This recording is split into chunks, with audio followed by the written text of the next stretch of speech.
Assalamu alaikum. So last time we finished the topic of spot speed studies, and I have seen some of you answered to the questions related to the topic.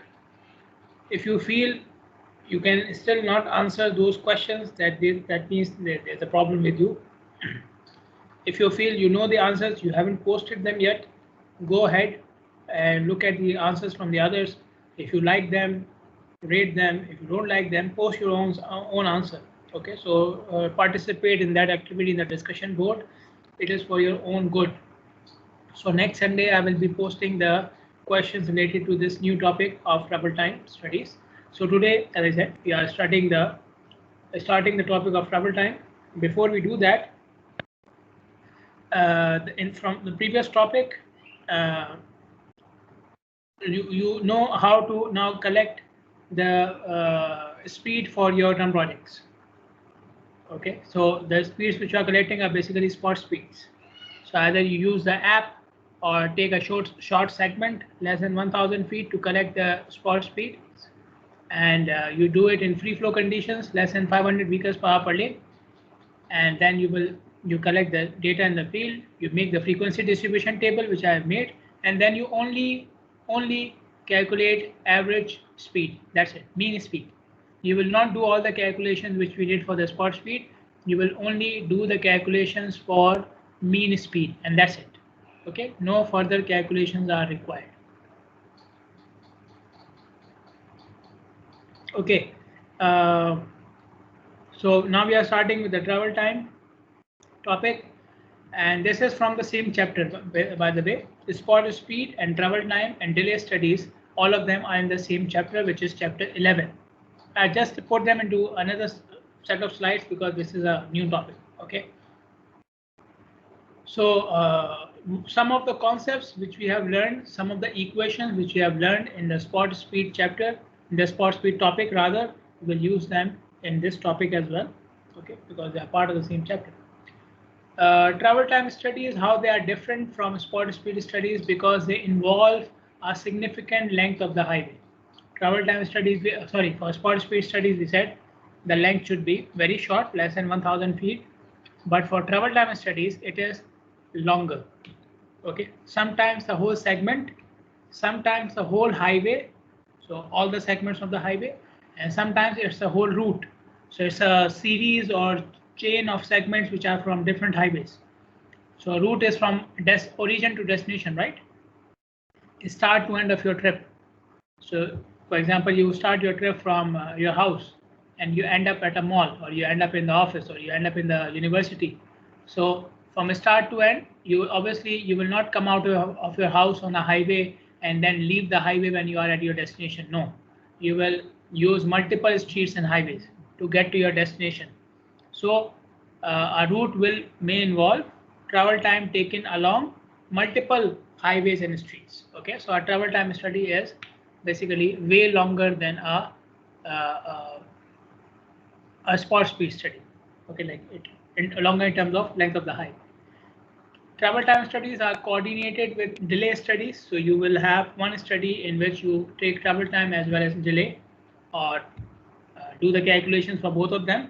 Because I said earlier as well that delay is part of travel time, right? Delay is part of travel time. So that's why you can do them together. What are the applications of travel time studies? You can identify problem locations using travel time studies. Now, what are problem locations? In terms of travel time, the problem locations will be the locations which have what?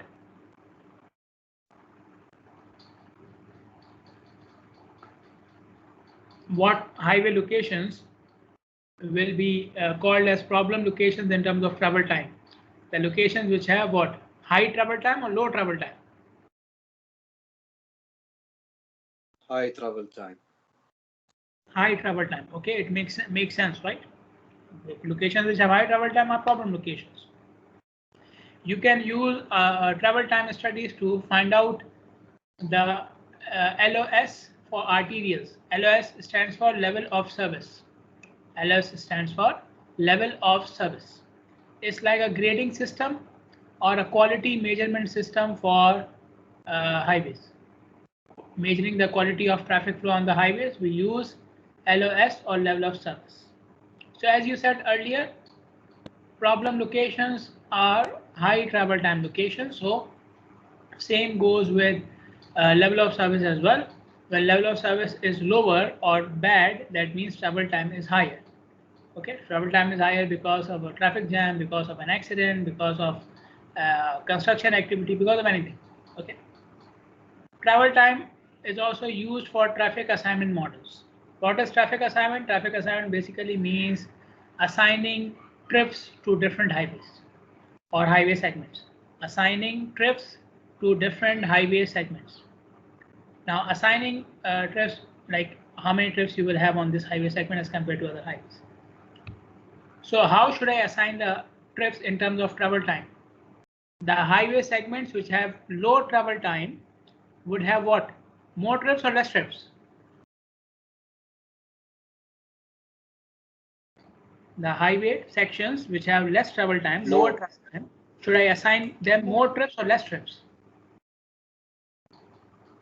Less. Less. Why? You don't want to go to from a highway which gives you less travel time. You want to spend your life on the highway. The highway sections which have less travel time should have what? More trips, right? Should have more trips.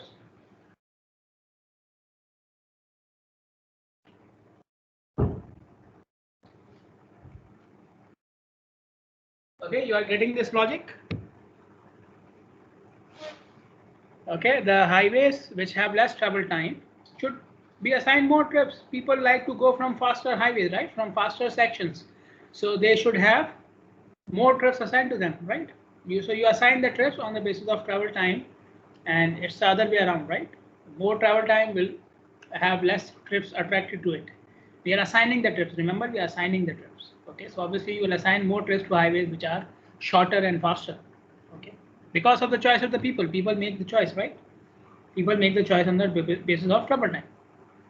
Okay, then travel time data is also used for economic evaluation. Saving in travel time is one of the benefits of the highways. Saving in travel time is one of the benefits of the highway. So you want to go from place A to place B. You have 2 or 3 options in terms of your route, in terms of the highways.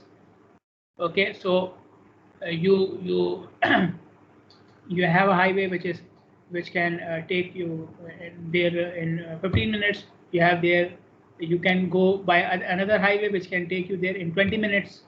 So this saving of 5 minutes is the benefit of the first highway, right? It will be considered the benefit of the first highway. So when you are calculating the economic benefits of the highways, saving in travel time is one of the benefits. So you compare it to the cases where this highway was not there, or with the other highways, and if you have any saving in travel time, you will add it as the benefit of the highway in the economic evaluation. Okay, so a highway which can save more time as compared to other highways will have more economic benefits as compared to those highways. Okay, now how do I convert time into money? Like for economic evaluation means it is in terms of money, right? So how do I convert time into money? We have equations for that. We have methods for that. I will not go in the details of the method, but this is known as value of time. Value of time. Okay, to convert the time into money, you need to know the value of time for the people. Okay, so there are many studies which are being done. I also did a research paper about value of time. I will show you here. I did it from Saudi Arabia. When I was in Saudi Arabia, I did it there, and my area was this causeway. Okay, so I will show you results from a previous study. So these are the results from a previous study. So these are for the trips which are within Saudi Arabia, and this one is for the trips which are from the causeway. Okay, so if you are taking a trip between 2 cities of Saudi Arabia, your value of time is 54 riyals per hour.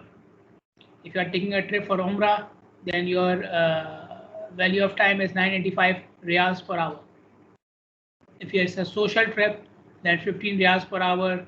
If it is for all the trips, then it's 46 riyals per hour. If you are doing it for the Bahrain Riyadh Airways, then it is 157 something, okay, per hour. If you are doing it for Khobar Bahrain, basically the causeway, then it is 26 riyals per hour. If you are doing it for air and bus between on the same corridor, Khobar Bahrain corridor, using in air and bus, then it is 14 riyals per hour. Okay, this is from the old data. Then I did it from my own data as well, and I found these values. Where is it?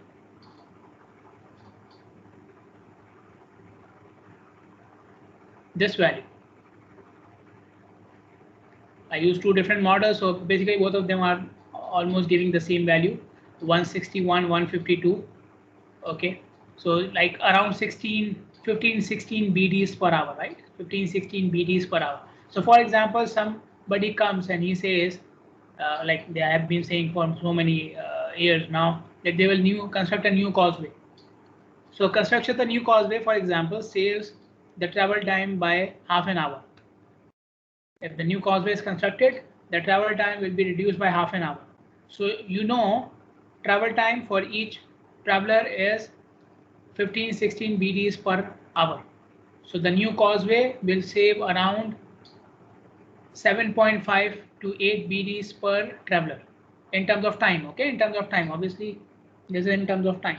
So time which you are saving for the traveler, it is like 7.5 to 8 BDs with a new causeway if it is reducing the travel time by half an hour.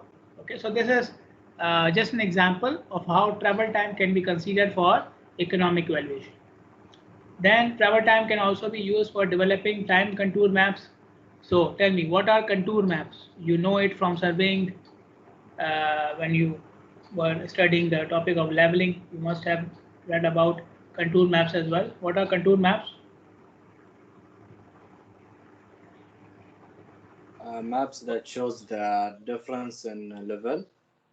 Difference in level, difference in elevation, yes. So a contour What line, elevation? Yeah. elevation, level, same.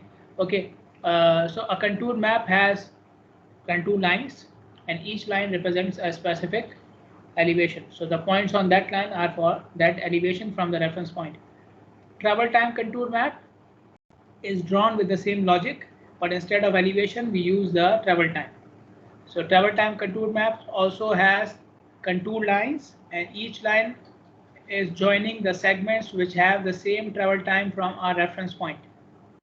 A travel time contour map has contour lines, and each contour line joins the segments which have the same travel time from our reference point. Okay. Now, what is the benefit of having a time contour map? Time contour map is used to find out the catchment area of different types of facilities. Okay, catchment area, you must have again used this terminology in structures as well. So catchment area is the area from which the load is coming onto the support, right? So if I tell you this is a beam and the catchment area of the beam is this much, then this is the area from which the load is transferred to the beam. Same concept for, so you see we are using concepts from so many fields, surveying and structures. That's why you must try to become a complete civil engineer. Okay, don't be half here, don't be a master of one thing. We need jack of all arts. To be a civil engineer, you must be a jack of all arts. Okay, so in a travel time contour map, catchment area means what? Let's say this is your reference point. Okay, so your reference point is, let's say, a bank. Now a travel time contour map can tell you from which area the customers of this bank will be generated. From which parts of the city the customers of this bank will most probably come. Okay, so this will depend upon their travel time. Okay, to go to a bank, I may be accepting a travel time of around 15-20 minutes. So if you take travel time from this bank into different segments, and then you join the segments which have the same travel time, and you come up with this area within the curve. So this area within the curve is basically the catchment area for the bank, the catchment area from which the customers are coming towards the bank, because this is within their reach of driving, accepted driving time. Okay, If you do it for an airport, airport has a longer catchment area, right? Because airport is a special facility. It's a special facility with more with higher catchment area because of its. You will not find airports every now and then. So airports usually have longer catchment areas. Banks, there are so many banks, right? So you will not drive too long to reach to a bank. Okay. So for example, if it's an airport, then maybe the catchment area can be 1 hour, more than 1 hour. Okay. So let me give you one example that for the catchment area, for the travel time, use of travel time. I live in Ali, so we have Ramli Mall here, and we used to go to this mall very often. But now they have put a series of signals on that road in front of the Ramli Mall, Sheikh Salman Highway. So now we are now going there less as compared to previously. We are now going there less. We prefer to go to smaller shops which are within less travel time from my house as compared to that mall because of the change in travel time. Okay. Another example, when I was in Saudi Arabia, so we were living in Khobar. Okay, and Saudi Arabia obviously has many airports. So when there was a special condition, somebody needed to arrive in Saudi Arabia immediately, okay, or there were no flights available like nowadays, the flights are very rarely available and they are expensive and so on. So some of us used to come from Riyadh or used to go from Riyadh, okay, to Pakistan or India or whatever. So even Riyadh airport had a bigger catchment area because it had more flights and so on and so forth. Okay, so this is, so if you draw the time contour map, you can have the catchment area for the airport and so on. Okay, because the customers decide whether to use the facility or not depending upon their travel time. Okay, how to measure travel time? One of the techniques is a test car technique. Okay, this is one of the techniques. In a test car technique, you assign a car to the road for getting your observation. So you hire someone with a car and you ask him to drive over the segment and you will record the travel time for his trip. So this is an extra car, especially assigned extra car for taking the observation of the travel time. Okay, so you measure the travel time when the car started moving, like from the start point of the segment or whatever the starting point is, and you will record the time of the car in passing the key locations. The key locations can be intersections, the end point, and so on. You can also measure the stop delay, the time for which the car was stopped within the travel, and the causes of delay. Why the car was stopped? So it stopped because of a signal, it stopped because of an accident. What were the reasons for delay? So all these things can be measured in a test car technique. Okay, the travel time, the time to pass the key locations within the segment of the road, and the time for stopping, and the causes of delay. So now you can see one guy cannot drive the car and record all these things, right? One person cannot record all these things and drive the car at the same time. And believe me, when I'm saying it from my experience, okay? When I was doing my PhD, my colleague asked us to do this travel time study. Okay, and I made a mistake, the crucial mistake of trying to record the data as well as driving the car, and I had an accident because of that. Okay, so this is me giving you some experience that don't try. Okay, so you need a driver and an observer. You need a driver and an observer with a test car. Okay, so for in each car you should have a driver and an observer. Okay, to minimize your resources, you can use vehicles with automated devices as well. So you can have a watch which is connected to the motion of the vehicle. So whenever the vehicle starts moving, the stopwatch starts to record. Okay, and you have distance. You can also add distance measuring devices with the car, speed measuring devices with the car. So it will reduce the need for the observer. Okay. Usually in a test car technique, we are recording two types of times. One is the total travel time from start to end. The total travel time. and the other one is the time of delay, the time of stopping. So you need two stopwatches. For doing this, you can use two stopwatches. Okay, so you have one stopwatch which will be started when the car moves from the starting point, and it will be stopped when the car reaches the end point. So this stopwatch will give the total travel time, and then you can have another stopwatch which will be used whenever the car stops. So whenever the car stops, you start the other watch and you record the time when the car starts moving. Okay, so two stopwatches will make it convenient for you. Otherwise, you have to record everything from the same watch. When the car stopped, you record the time. When the car started moving, you record the time, and so on. Test car technique can be applied in three ways. Test car technique can be applied in three ways: floating car, maximum car, average car. Okay, floating car, maximum car, average car. All these are different types of test car techniques. All of them are different types of test car techniques. How to select them, how to select which type of test car technique we apply, it will depend upon the type of highway and your purpose of the study. Selection of the test car technique will depend upon the type of highway and the purpose of your study. So floating car is applied on 2-lane highways. Floating car is applied on 2-lane highways, and in this case, we ask the driver to drive from start to end and maintain his position in the traffic stream. In the traffic flow, he should maintain his position. Position meaning how many cars are in front of him. So when he started moving, when he left the starting point, the entry point, there were 3 cars in front of him. So when he reaches the end point, there should again be 3 cars in front of him. Okay, but obviously this is not possible without doing some adjustment, because we have the other drivers. We have one driver in the test car. What about the other drivers? Other drivers are not part of your study. They are normal drivers. They are going to your houses, offices. Some of them may be in emergency. Okay, so they may not allow you to maintain your position. They may keep on overtaking you. They may keep on coming in front of you. Okay, so in that case, what do you do? In order to maintain your position, whenever a driver overtakes you, you overtake a driver as well.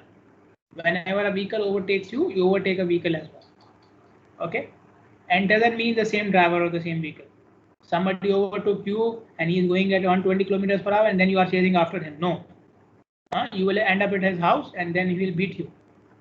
Okay, then don't tell me that this happened because of me. Okay, you don't have to be the same drivers. Number is important. Number of drivers, number of vehicles in front of you is important. Having the same vehicle is not important. Okay, so the driver overtook you, he came in front of you, then he went away, he overtook other vehicles as well, and then he sped away to where he wanted to go. You find some other drivers who you can overtake easily, and you overtake that driver. Okay, so when you reach, you are at the same position. If you cannot do it, so you reach the end point and you were not able, you did not have the chance to overtake other drivers, the same number of drivers who overtook you, then in that case, what do? You cancel that observation and start again. So if you could not maintain your position and you reach the end point, you cancel that observation and start again. Okay. Now, why this is important on 2-lane highways? Maintaining position is why important. Why it is important on 2-lane highways? It is important because on 2-lane highways, 2-lane means what? 1 lane in each direction. 2-lane means 1 lane in each direction. So when somebody is overtaking you or you are overtaking someone, you are doing it basically from the other direction. Your overtaking is from the other direction. You are using the other lane, which is for the other drivers from the other direction. So that part of your travel time is affected by the other direction. The part of travel time which you spent in the other lane, in the other direction, is basically getting affected by the traffic of the other side. Okay, so this is creating an error. We want the travel time of a particular direction, and the travel time from the other direction is also affecting you. The traffic of the other direction is also affecting you. Okay, so in order to minimize or reduce this effect, we maintain our position in the traffic stream. Okay, so whenever somebody overtakes you or passes you, overpass him, pass any driver. Okay, Then we have, so this is done on 2-lane highways to find out the average speed or average travel time. Floating car is done on 2-lane highways to find out average speed or average travel time. Maximum car is applied on any type of highway to find out the 85th percentile speed. Maximum car is applied on any type of highway to find out the 85th percentile speed. Now, what does it mean, 85th percentile speed? If I tell you that I did a study and I found the 85th percentile speed to be 60 kilometers per hour, what does it mean?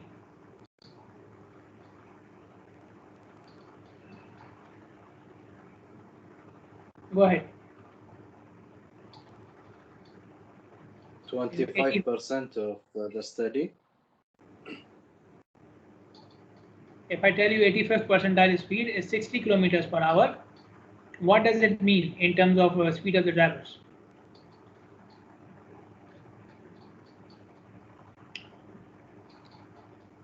How do you interpret it? How do you read it?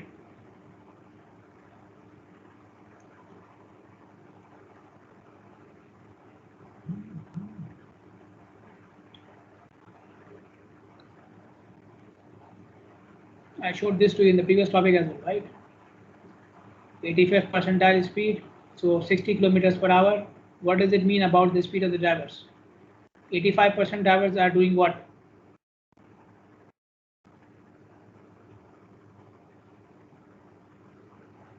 Having the speed of 60 miles per hour. 85% drivers are having a speed of 60 miles per hour, 60 kilometers per hour. This is wrong.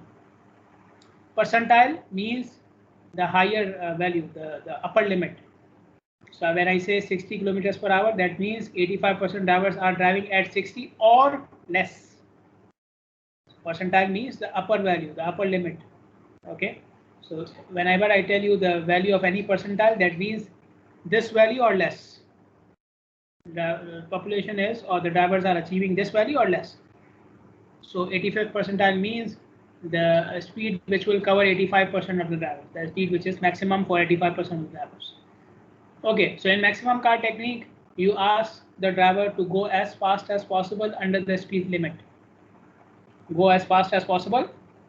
So it doesn't mean you know become a Formula 1 driver.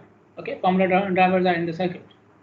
Okay, and don't ask for Formula 1 drivers to do the study for you. They will be very expensive.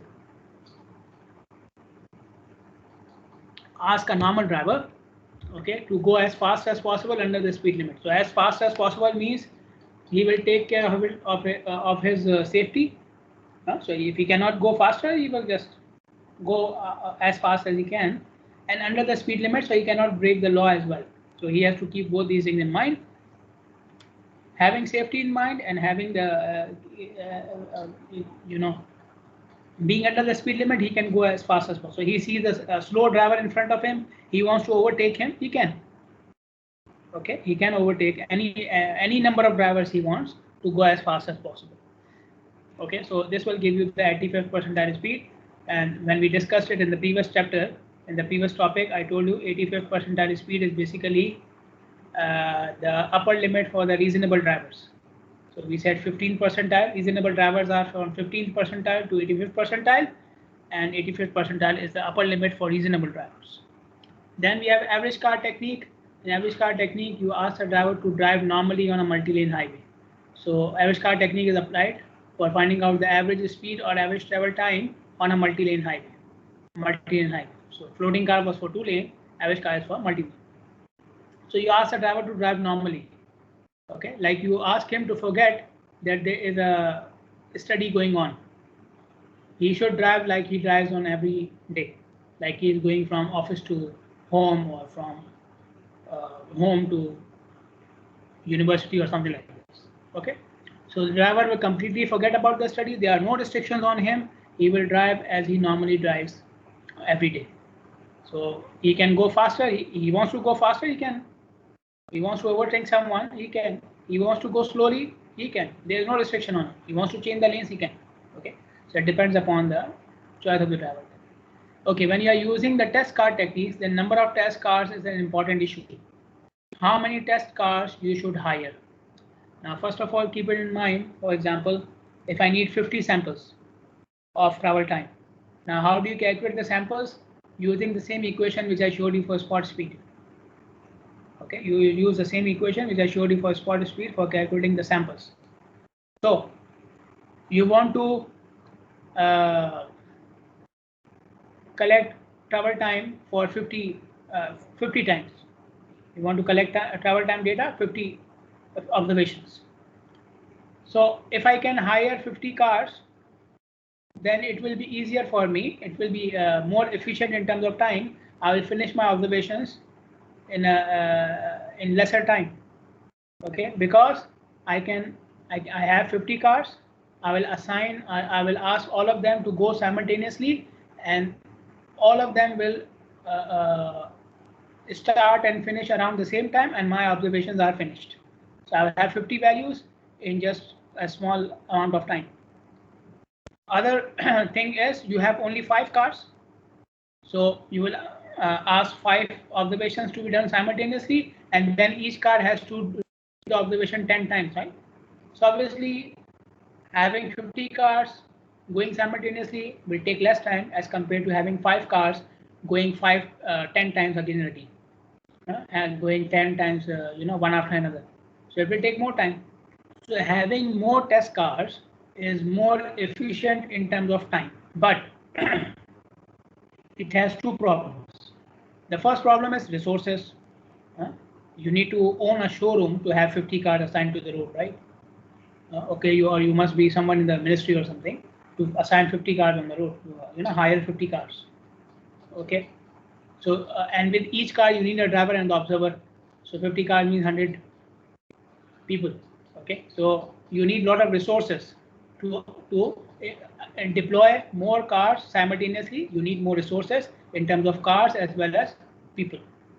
Second problem is, which is more related to the accuracy of your observation, is I told you at the start, test cars are extra vehicles which are especially assigned for your study. They are not part of normal traffic on the road. Okay, so if you assign more extra volume on the road, if you assign more vehicles on the road for your study, then you are disturbing the normal travel time of the road. You are disturbing other drivers, they will curse you, right? And obviously the observation which you are taking will not be correct, because that observation does not describe a normal position of the highway. Okay, so we try to, you cannot assign as many test cars as you want, okay, because it will disturb the accuracy of your measurement. It will not be for a normal highway operation. So they have given some limits here. They are saying up to 10 test cars is optimum for all highways. Up to 10 test cars is optimum for all highways. Okay, you can go up to 50 for major highways and peak hours. Okay, so up to, if you want to go above 10, then it is for only major highways and only in the peak hours. Okay, if you are not doing in the peak hours or you're not doing on major highways, then up to 10 is enough. Okay, on major highways in peak hours, the flow is already in thousands. So when the flow is so high, 50 cars will not have that much additional effect, right? So on major highways in peak hours, you have a relaxation, but normally up to 10 test cars is enough, or it will cause like minimum change to the normal travel time. Okay. So this was about test car technique. Another technique is license plate technique. License plate technique. Now in license plate technique, you have 2 observers, one at the entry point and one at the exit point of your study. Entry point means the starting point, exit point means the end point. So you place 2 observers at the start and at the end point, and these 2 observers are doing what? They are recording the license plate number of the car which passed them, and they are also recording their time. So for example, you have this is the entry point and this is the exit point. Okay, the 2 lines are the entry and the exit point. The observer on the left hand side point records license plate number 234. I'm just giving an example, at 9 a.m.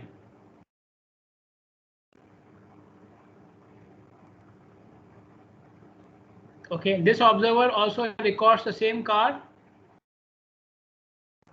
at 9:05.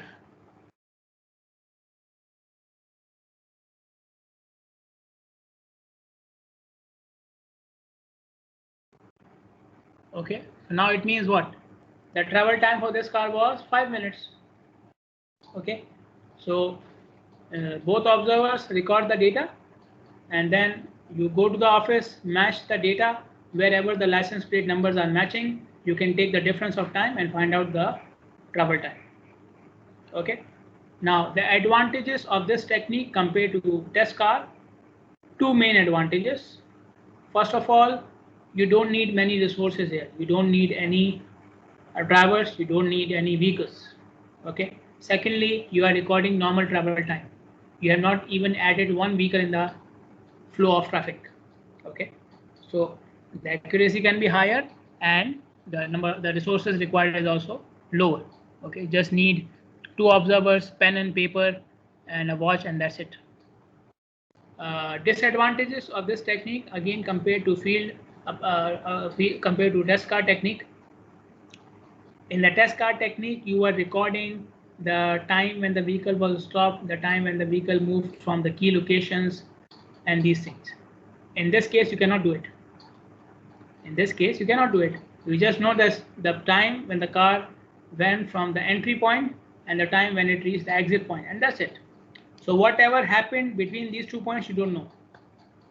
So if there are, let's say, 3 intersections between these 2 points, when the car reached each of these intersections, you don't know. Okay, or when the car stopped, or for how much time it was stopped, you don't know. Okay, so this is the main problem with this study, that you can only know the total travel time. Other components cannot be known. Second problem is the sample size. The sample size. Okay. So when the first observer is recording this vehicle, he is missing the other vehicles, right? Vehicles are not stopping for him to record at his convenience. So he's writing 2, 3, 4, and many other vehicles have passed him when he was writing this, the time and the license plate number. Okay. The same thing will have happened with this observer as well. Okay, so it may happen that this observer has a car 2, 3, 4, but this observer has missed this car. Okay, so they have some missing data. So if the data is missing, either the car is not recorded at the entry point or at the exit point, then you cannot calculate the travel time. You cannot calculate the travel time until the car was recorded by both observers. Okay. So for example, you need 50 observations.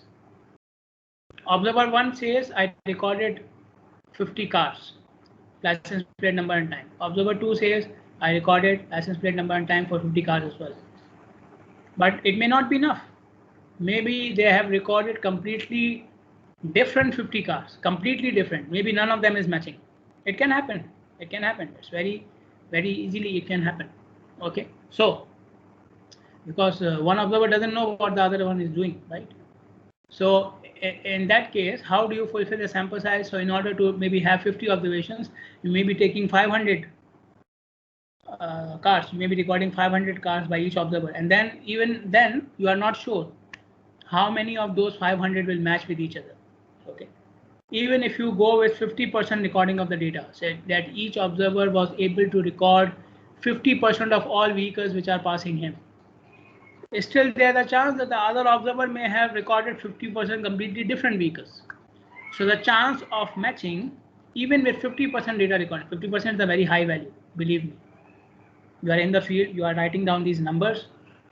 Even if you record 10% of the data, you are very good. Okay.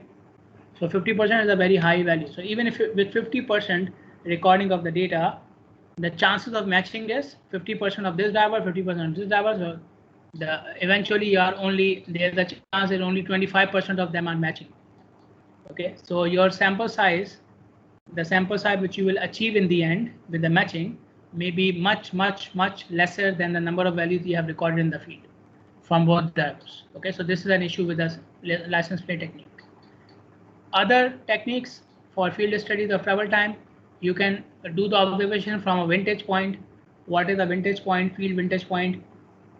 This is the terminology which is used in military for the sharpshooters. They put them on vantage points on top of the buildings and so on, from where they can see the whole battlefield. Okay, so our roads are like battlefields, right? Our roads are like battlefields. We use the terminologies from the military because of that. Vantage point, platoons, these things. So our roads are like battlefields. We are fighting with each other, honking them, shouting at them, and so on and so forth, trying to go over them, and so on. So you place an observer at a vintage point from where he can see the whole road, the whole segment, and then he will record the travel time when a car entered the segment and left the segment. So he's watching the whole segment then. Okay. This one, and you can instead of an observer, you can have a video camera at the vintage point as well. So instead of an observer recording the travel time, you will have a camera which will capture the whole segment. It will capture the whole segment, all the cars, and then later on you replay the video and get all the travel time from the video. Okay. You can also, this is something which I told you earlier, instead of using an observer with a test car, you can use devices in a test car to measure the speed, time, and distances. Okay, so it's a test car but used with other devices. This is an example of a test car technique data. So you see some basic information at the top: name of the highway, run number. Run number means observation number. Okay, run number means, you will use this terminology in other questions as well. Run number means observation number. So this is the third observation. This is the third observation of travel time for this highway. Starting location mentioned, milepost 15, name of the recorder, which is the author of the book, date and time is mentioned. Okay, so it started from milepost 15. Then you can see the complete highway is divided into different checkpoints, intermediate locations, intermediate points, checkpoints, key locations. Okay, so milepost 15, then we have milepost 16, 17, 18, 19, up to 22. Okay, what they have recorded? They have recorded cumulative distance. Cumulative means it is from milepost 15. So all these values are from milepost 15. So from 15 to 16, 1 mile, 15 to 17, 2 miles, 15 to 18, 3 miles, and so on. Then we have cumulative travel time in minutes and seconds. So cumulative again means from 15. So 15 to 16, 1 minute 35 seconds, 15 to 17, 3 minutes 5 seconds, and so on. Then we have these 4 columns which are for each section. So each section means between two intermediate points, between two checkpoints. So you see, so they have value for delay, number of stops, travel time, and the special notes. Stop, for how much time the car was stopped in the section, how many times the car was stopped. Okay, so this is in terms of seconds, and this is the number of times the car was stopped. And special notes include the reason for stopping. So you can see car stopped off because of the signal in this section, car stopped because of a signal and a double parked car, and the car in this section was stopped because of a bus. Okay, so from 15 to 16, the car was not stopped at all, so the delay is 0 and the number of stops are 0. Same thing between 16 and 17 as well. Then between 17 and 18, the car stopped for 42.6 seconds and it stopped 3 times. So in 3 times, it consumed 42.6 seconds. Okay. Then from 18 to 19, it stopped for 46 seconds and stopped 4 times, and so on. Okay. And you can see the reasons here. The section travel time is calculated using the cumulative values. Okay. It is calculated. So from 15 to 16, we already know the travel time, 1 minute 35 seconds. So as it is. How did I get 1 minute 30 seconds? Can someone tell me? I have the travel time from 15 to 16, 1 minute 35 seconds, and I have the travel time from 15 to 17, which is 3 minutes 5 seconds. So how did I get this 1 minute 30 seconds? What did I do with these values? Anyone? You have the cumulative values and you wanted the value for this section. What should I do? We did it in the previous topic as well, the last example for the chi-square test. We also did this. We had the cumulative values and we wanted for each group. What did we do?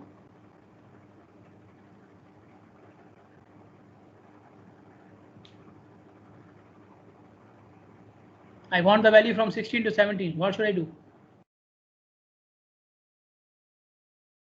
We subtract. Yeah, you subtract them. Okay. So you take the difference of 3 minutes 5 seconds and 1 minute 35 seconds. You will get 1 minute 30 seconds.